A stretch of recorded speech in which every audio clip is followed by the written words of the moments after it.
예수 출생 때를 전후해서는 우리나라에서도 사람들이 너도 나도 알에서 태어나던 시기였지 않습니까? 그러니까 우리는 그 시대의 세계관으로 신들의 출생 신고서를 해석해야 합니다.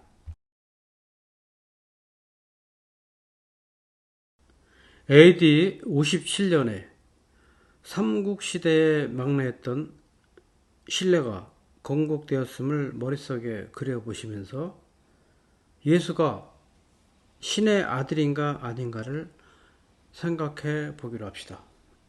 예수 출생 당시에 로마 시대 유대인들, 즉 히브리인들은 토라라고 하는 하나님의 경전, 즉 구약 성서를 읽고 있었습니다. AD 이전, 그러니까 그리스도 출생 이전에도 천재급 문제아들이 많이 태어났었고,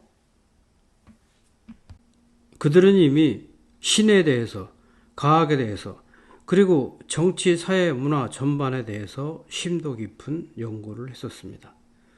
그들의 생각은 아직도 현대인의 많은 부분을 지배하고 있습니다.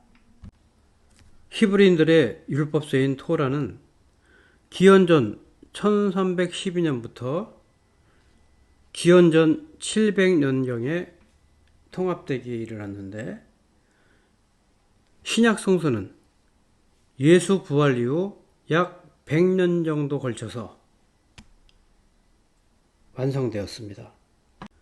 유대인의 율법서인 토라는 창세기, 출애굽기, 레위기, 민수기, 신명기 이렇게 5권으로 이루어졌는데요.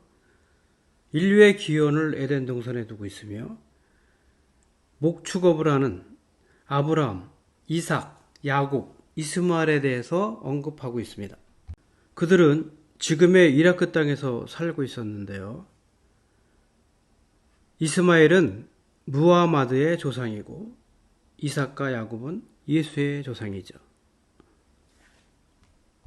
세모트, 바이크라, 바메드바르, 데바림은 모세의 일대기를 기록한 책입니다.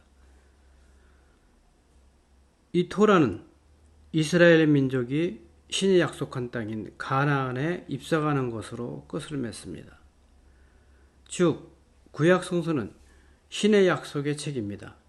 일종의 계약서입니다. 그런데 야훼는, 하나님은 이 토라를 왜 유대인에게만 주었을까요? 야훼는 이 토라를 원래 세상의 모든 이에게 내리셨다고 합니다.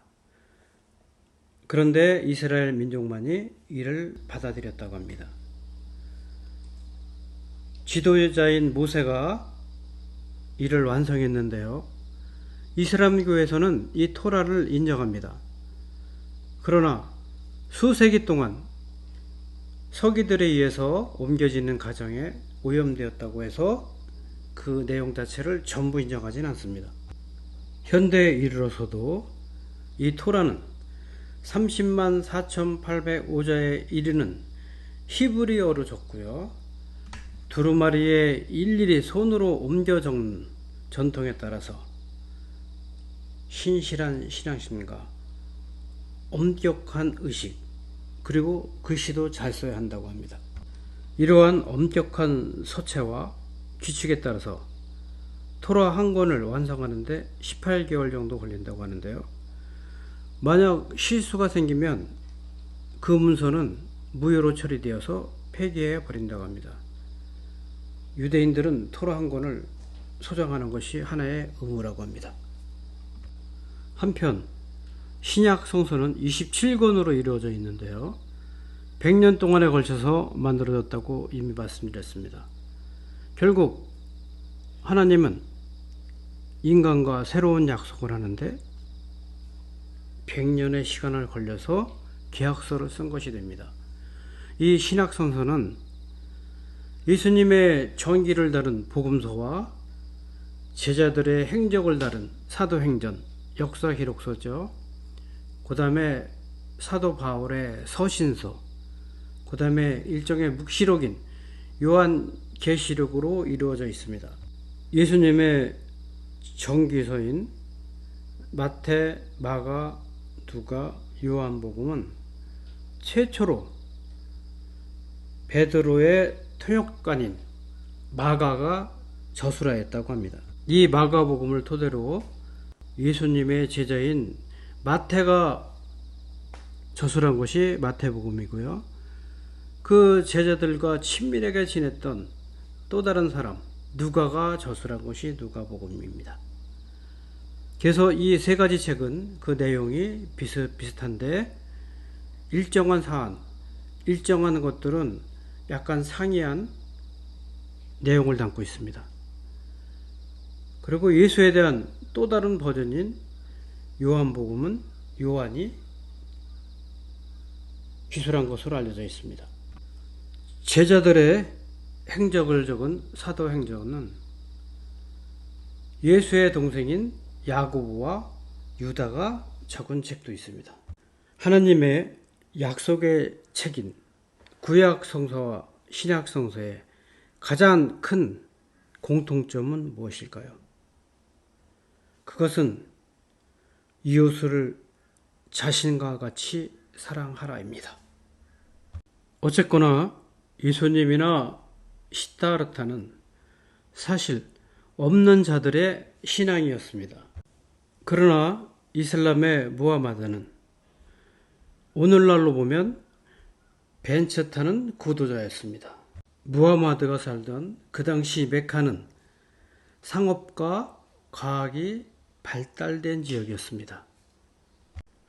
부유한 지역에서는 부유한 선지자의 설교가 더 설득력이 있었을 것입니다. 그렇기 때문에 어떤 사안에 대한 판단도 보다 실질적이고 현실적이었을 겁니다. 어쨌든 메카 지역의 사람들은 그리스도가 인간의 아들이라는 주장을 정당한 해석으로 받아들였습니다.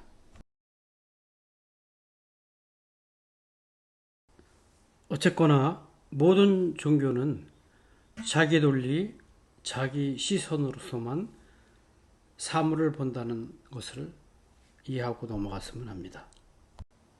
호모 사피엔스의 특성 중에 하나가 모든 것을 자기가 보는 방법으로 보는 것이라고 합니다. 아무튼 예수의 제자인 마태에게 예수는 왕이신 예수였고 12제자들과 절친이었던 마가에게는 노예이신 예수였으며 또 다른 절친이었던 누가에게는 인간인 예수였지만 선지자 요한에게는 하나님과 하나인 예수였습니다. 그렇다면 예수의 동생들로 알려진 신약 성서의 저자인 두 분, 야고보와 유다는 예수를 어떻게 보았을까요? 집안의 똑똑한 형님, 집안의 가문을 일으켜 세울 형님으로 보지 않았을까요?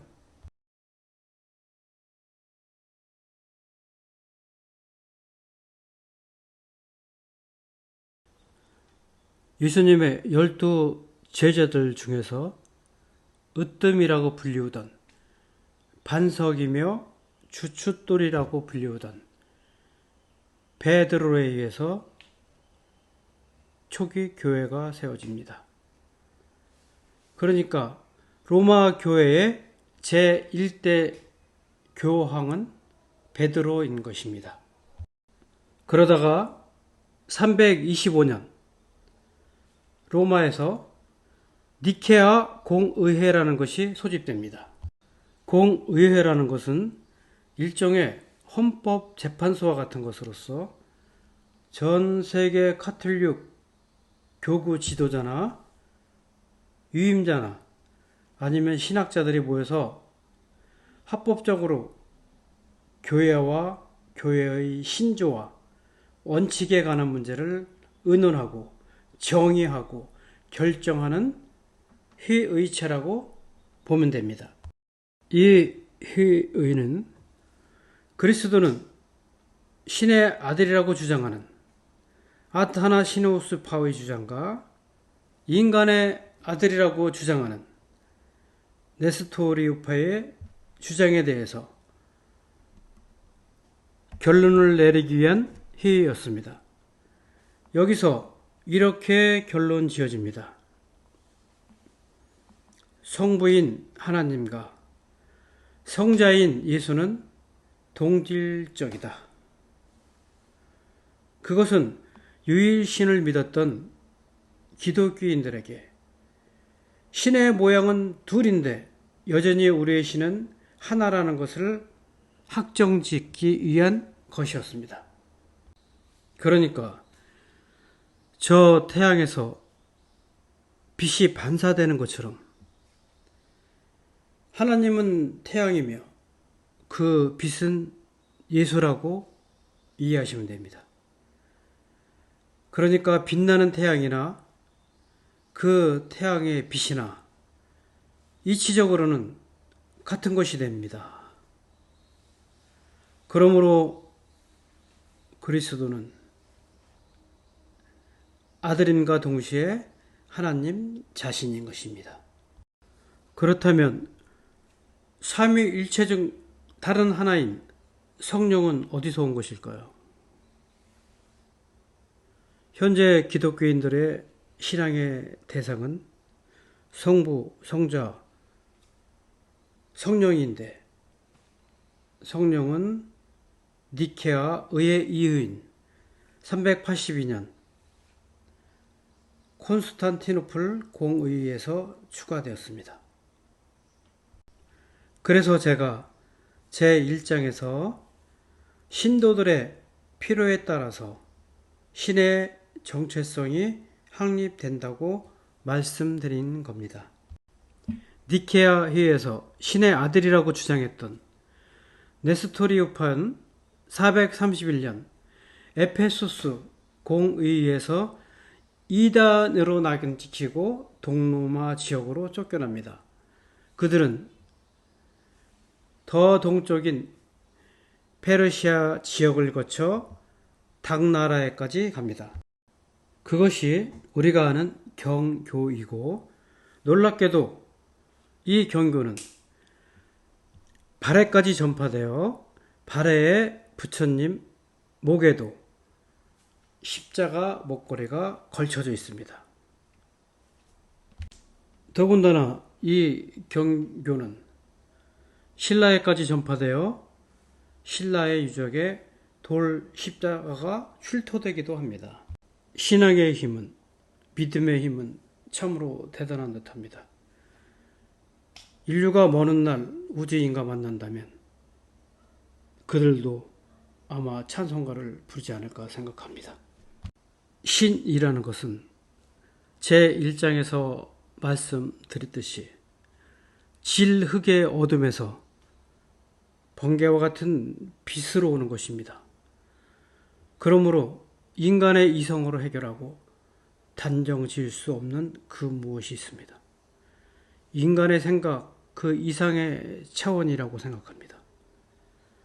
신이 창조되었든 나타났든 신은 신입니다. 감사합니다. 구독은 에너지입니다.